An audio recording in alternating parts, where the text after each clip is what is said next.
कैसे हैं बच्चों?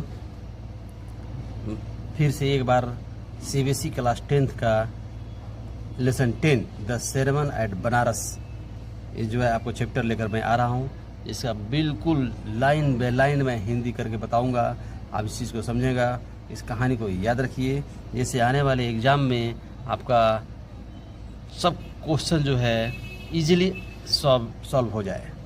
ठीक है, मैं नीरज सिंह फिर से आप बस सभी का स्वागत करता हूँ। ठीक है, आप मेरे चैनल को सब्सक्राइब और लाइक अवश्य करें, और फिर जो आपकी कमी है पूरी जो है मैं आपको कोशिश करूँगा कि आपकी प्रॉब्लम को सॉल्व कर सकूँ। तो चलिए आइए हम देखते हैं 10th क्लास का 10 chapter the sermon of Banaras, जिसको हम अभी पढ़ेंगे। चैप्टर आपके स्क्रीन पर दिख रहा होगा। ठीक है, इस चीज़ को आप समझें और फिर देखें। लिखा है कि व्हाट इज सेरेमन, यहाँ पर लिखा होगा बिफोर यू रीड, हमने लिखा हुआ है। एक्टिविटी में लिखा है यूज ऑफ डेडिकेशन का लिखा है use of dedication use of dedication dictionary है, और ask you teachers help us you discuss the following questions in groups. आप क्या करें, ये डिक्शनरी में देखिए, डिक्शनरी से जवाब लीजिए या अपने टीचर से हेल्प करके डिस्कस करिए कि क्या इस क्वेश्चन जो है ग्रुप में है या नहीं है। चलिए आते हैं। पहला क्वेश्चन लिखा है कि व्हाट इज सेरेमन। सेरेमन मतलब होता है प्रवचन क्या है। प्रवचन क्या है? Is it different from a lecture और टॉक। क्या लिखा है कि यह क्या ये भाषण या वार्ता से भिन्न है? Can this word also be used in a negative way और एज ए जोक। क्या लिखा है, क्या इसका नकारात्मक प्रयोग हो सकता है या मजाक है? As in my mother's sermon about getting my work done on time, bracket में लिखा हुआ है।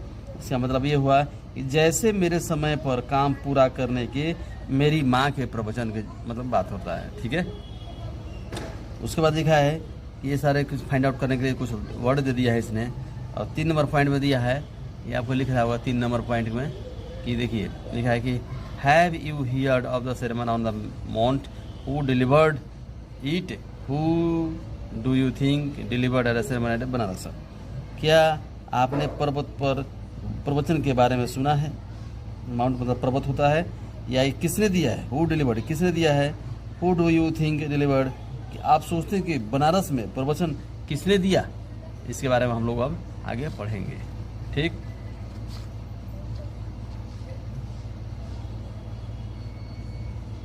चलिए हम पढ़ते हैं। लिखा है कि गौतम बुद्ध 563 बीसी की बात कर रहा है। क्या कर रहा है? 563 बीसी की बात कर रहा है कि गौतम बुद्ध जो है began life as a prince name Siddhartha Gautam. Gautam Buddha 563 ईस्वी से 483 के ईस्वी में इनका जन्म हुआ, ईसा पूर्व जो है जन्म हुआ। ये अपना जीवन जो है उत्तर भारत में, कहाँ लिखा है? इन नॉर्थर्न इंडिया में। क्या लिखा है? ये अपना उत्तर भारत में सिद्धार्थ गौतम नामक राजकुमार के रूप में इन्होंने अपना जीवन को प्रारंभ किया। ठीक है, ये राजा खानदान के से बिलोंग करते हैं। लिखा कि एट 12 वर्ष की अवस्था में he was sent away for schooling in the Hindu sacred scriptures में। 12 वर्ष की अवस्था में जो है पवित्र हिंदू धर्म ग्रंथ पढ़ने भेजा गया। कहाँ भाई? ग्रंथ भेजा गया, हिंदू स्क्रिप्चर, हिंदू धर्म ग्रंथ को पढ़ने के लिए इनको भेजा गया। And 4 years later he return home marry a princess. क्या क्या लिखा गया है कि 4 वर्ष के पश्चात घर जब लौट कर आए तो उन्होंने एक राजकुमारी से विवाह किया। ठीक है, दे हैड अ सन। क्या लिखा है कि they had a son and lived for 10 years as a befitted royalty. क्या लिखा है उन्होंने कि उनका एक पुत्र हुआ और इस वर्ष तक उन्होंने राज परिवार के अनुरूप जीवन जिया। मतलब अब जो है इनकी कहानी जो है चालू होगा। At about the age of 25, क्या हुआ कि जब 25 वर्ष की आयु में राजकुमार जो है, लिखा है कि heretofore sealed from the suffering of the world. लिखा है जिन्होंने अब सांसारिक कष्टों से बचा कर रखा गया था। मतलब इनको सांसारिक जो कष्ट से इनको बचा कर रखा गया था, मतलब इनके जन्म के पहले ही बात ऐसा किसी साधु ने संत ने बोल दिया था कि आपका जो बच्चा होगा वो बच्चा आपका राज्य पाठ नहीं देखेगा, ठीक है, और वो जो है एक धर्मात्मा बन जाएगा। भाई उसका काहे ऐसे हो जाएगा? हम तो उसके राज परिवार में देखेंगे, पूरा नाच गाना सब दिखाएंगे, सब कुछ करेंगे, लेकिन वो कैसे चला जाएगा? राजा के प्रण था कि उसको हम तो इस दुनिया से विमुक्त हो जाएगा, दुनिया को जब दुखमय देखेगा तो जल्दी उसे आसक्त हो जाएगा और उससे जो है वो घर को त्याग कर देगा। तो राजा ने ऐसी व्यवस्था की, सारे गरीबों को उस शहर से बाहर निकाल दिया ताकि कोई ना गरीब रहे और न कोई कष्ट, जितने भी अगर कष्ट होने वाले लोग हैं उन सबको किनारे कर दिया गया। कोई जो भी आए उनके सामने हंसता हुआ चेहरा लेके आए, एकदम कैसे हैं भाई, तो एकदम झकासुम है, इस तरह के व्यवहार करके आए ताकि राजा को इस तरह से लगाव न हो। इन्होंने सोचा कि इस तरह की अगर हो जाएगा, शादी ब्याह कर देंगे तो जो है मौज मस्ती वाला इंसान हो जाएगा और ये इस दुनिया से उसको लगाव हो जाएगा और हमारा राजपाट जो है देखेगा। लेकिन समय को कुछ और ही मंजूर था। अब इस बात से लेकर के राजा जो थोड़ा दुखी तो जरूर था मन में, लेकिन फिर भी अपना से मतलब उठा नहीं रखा, जितना हो सकता है अपने बेटे के लिए किया, जितना त्याग करना था उतना त्याग किया। लेकिन लिखा है कि आगे क्या लिखा है, देखिए आगे पढ़े, देखिए वाइल और हंटिंग चांस्ड अपॉन ए सिक मैन, जो संसारिक कष्ट बचा बचा कर रखा गया था, अब क्या कर रहा है, an aged man then a funeral procession. एक बार जब इसको जो है एक बार जो है शिकार पर जाते हुए एक रोगी को देखा, एक वृद्ध एक 100 यात्रा और अंत में साधु को भिक्षा मांगते देखा कि भाई एक भिक्षा क्यों मांगता है लोग, funeral position, and finally a monk beginning or after this sight of moved him at the once went out into the world to seek enlightenment concerning the sorrows he had witnessed। जब इस तरह की बातों को इन्होंने देखा, एक शिकारी जो है, शिकार जो है, एक रोगी कहीं जा रहा है शिकार पर, एक वृद्ध का एक 100 जा रहा है यात्रा, अंत में एक जो है भिक्षा मांगते हुए देख रहा है इंसान को। इन दृश्यों में उन्हें इतना झकझोर दिया कि तुरंत वे भिक्षुक बन गए। बोले कि सारा ये है सब क्या है? आखिर इस संसार में कष्ट है तो इसका निवारण क्यों नहीं है?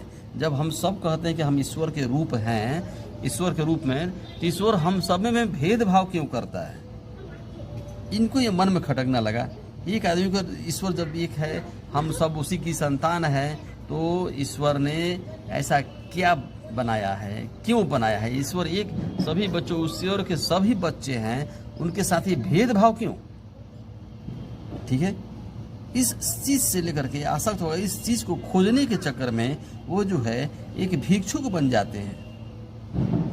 ठीक है, उसके बाद लेकिन जो कुछ भी देखा था उसे संबंधित ज्ञान प्राप्त करने संसार में निकल पड़ते हैं। क्या लिखा कि he wandered for 7 years and finally sat down under a peepal tree। 7 वर्ष तक घूमते रहे और अंत में एक अंजीर के पीछे, लेकिन यहाँ तो पीपल वृक्ष लिखा है, पीपल वृक्ष के नीचे जो है इनको जो है वो ज्ञान, मतलब क्या हुआ, अंडर डाउन, वहीं पर बैठ जाते हैं, सेट अंडर डाउन, वहाँ पर ये बैठ जाते हैं। और while he vowed to stay, अब लिखते हैं कि वहीं पर जो है प्राप्त क्या करते हैं, वहीं पर रुक जाते हैं। पेज पलट लेता हूँ।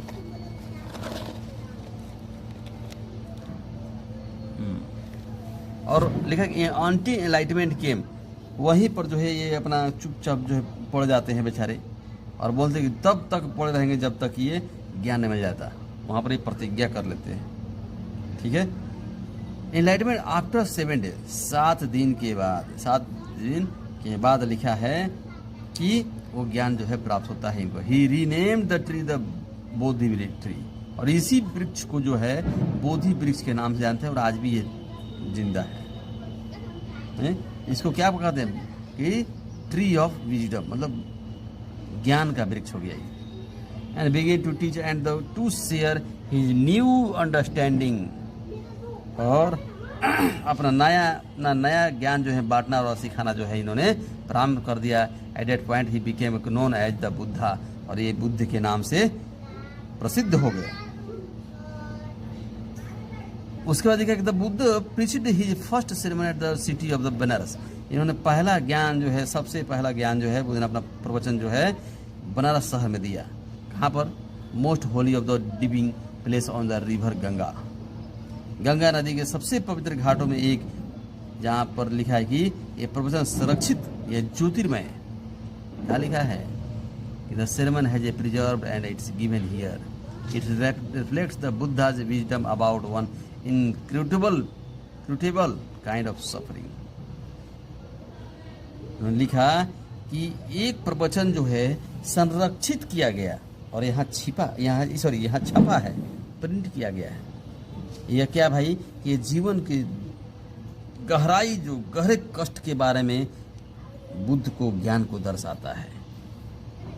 अब क्या दी है यहाँ पर लिखा है, थोड़ा सा और ऊपर कर लेता हूं मैं।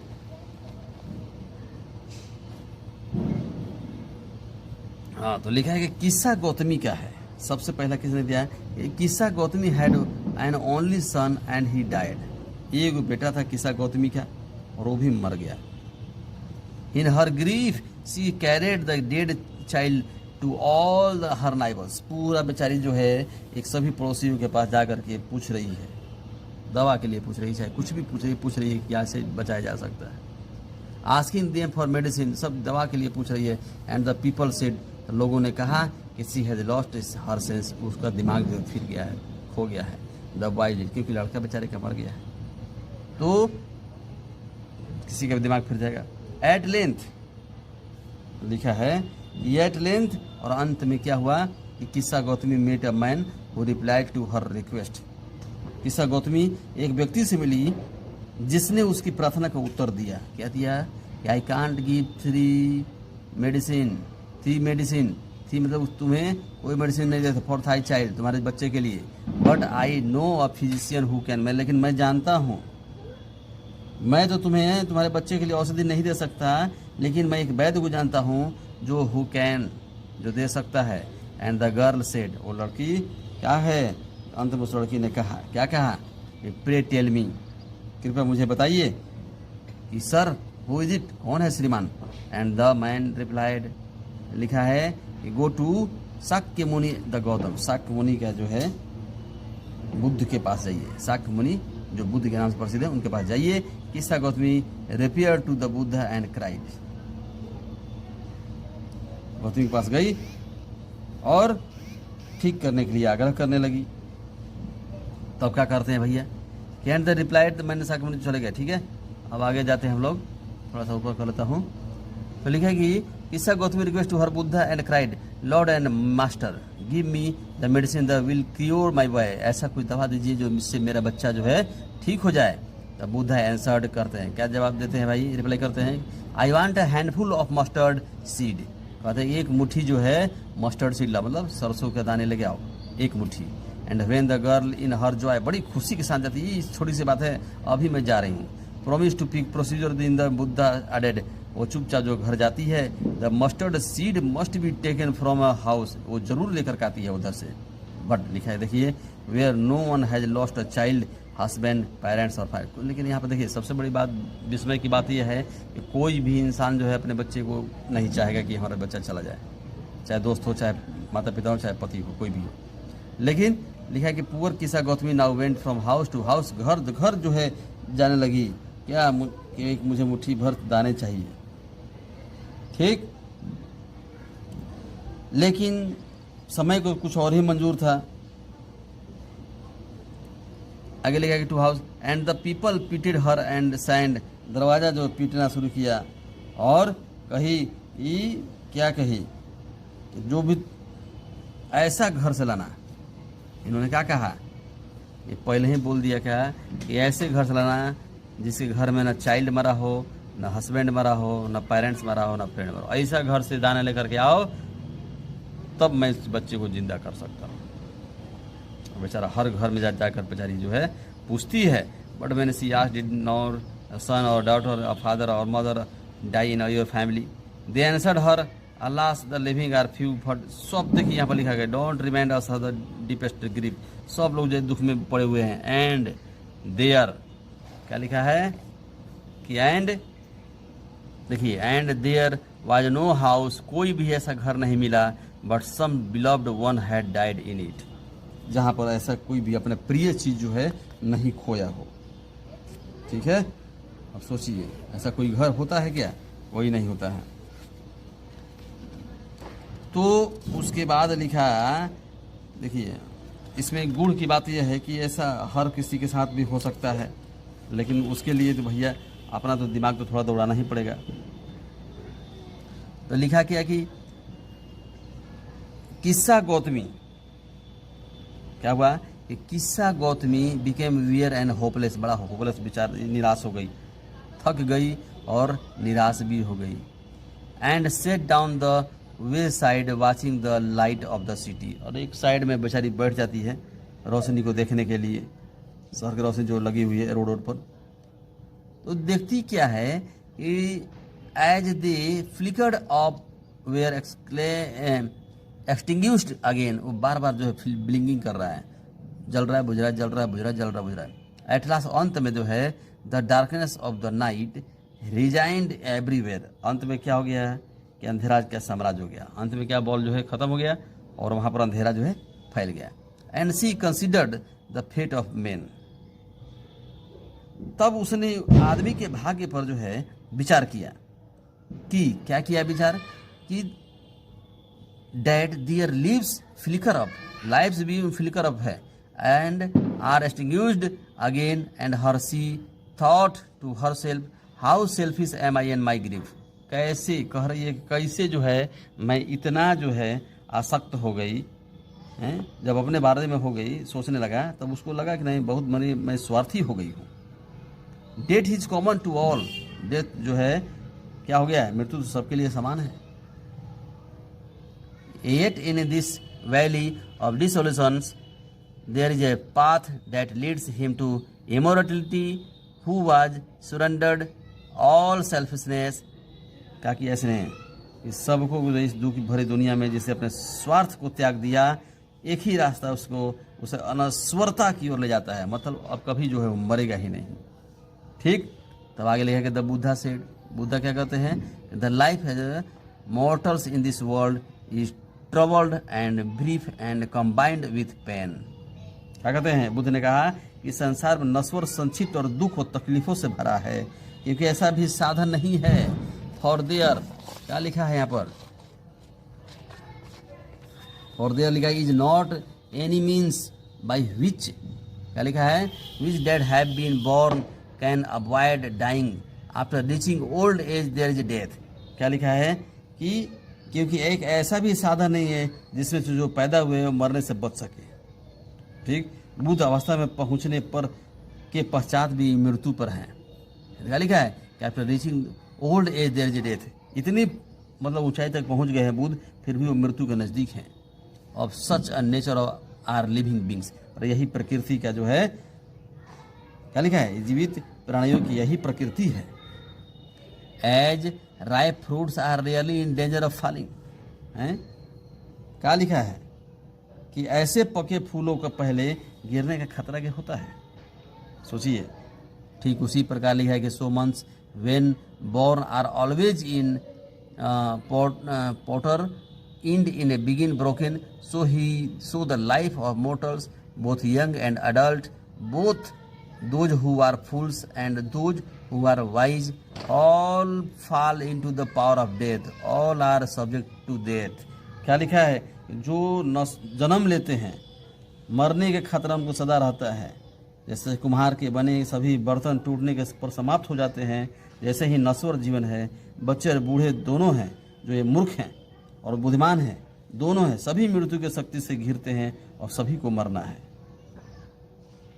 ठीक है, उसके बाद लिखा है कि of course who overcome by death, death from life, a father can not save his son nor kinsmen their relations mark while relatives and looking, ठीक है, on hand lamenting deeply one by one mortals and carried off like an ox that is led to the slaughters, so the world is affected with death and with decay. Therefore the wise do not grieve knowing the terms of the world. क्या लिखा है इसने, ये लिखा है कि वे मृत्यु का शिकार होते हैं, जीवन से जाते हैं। एक पिता अपने पुत्र को नहीं बचा सकता, बंधु अपने संबंधियों को नहीं बचा सकता, संबंधियों को देखते गहरा शोक व्यक्त करते करते क्या करता है कि एक एक करना स्वर में सब चले जाते हैं। जैसे एक बैल की कमाई के साथ बैल के कसाई के पास जो है ले जाया जाता है। क्या करता है, एक बैल को जब कसाई के पास ले जाया जाता है, इसका पूरा संसार मृत्यु और समाप्ति से पीड़ित है। इसलिए बुद्धिमान संसार के नियमों को जानते हैं, दुख नहीं, और उसे वो दुखी नहीं होते।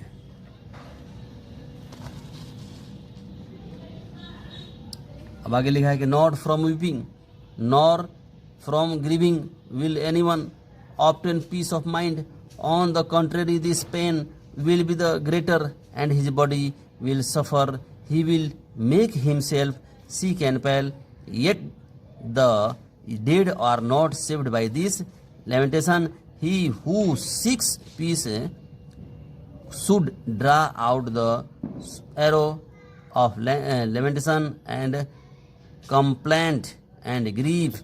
He who has drawn out the arrow and is become composed will obtain peace of mind. He who has overcome all sorrow will become free from sorrow and be blessed. क्या लिखा है कि ना रोने से और ना दुखी होने से, क्या करने से, ना रोने से और ना दुखी होने से किसी के मन को शांति मिल सकती है। इसलिए विपरीत परिस्थिति में दुख और बढ़ता है, बल्कि उसके शरीर का ज़्यादा कष्ट और हो जाता है। यह स्वयं रोगी होकर के जो क्षीण हो जाता है, फिर भी उसके लिए दुखी से मरते दुओं को क्या करता है कि हुओं को नहीं बचा सकते। कितना भी आप रो लो, गा लो, बजा लो, लेकिन आप उसको बचा नहीं सकते। ठीक है, आगे लिखा है कि जो शांति के खोज में है, उसे शोक और शिकायत और दुख के तीर जो है निकाल देना चाहिए। जो लोग शांति की खोज में हैं, उनको ये सब चीज़ों से परे हो जाना चाहिए।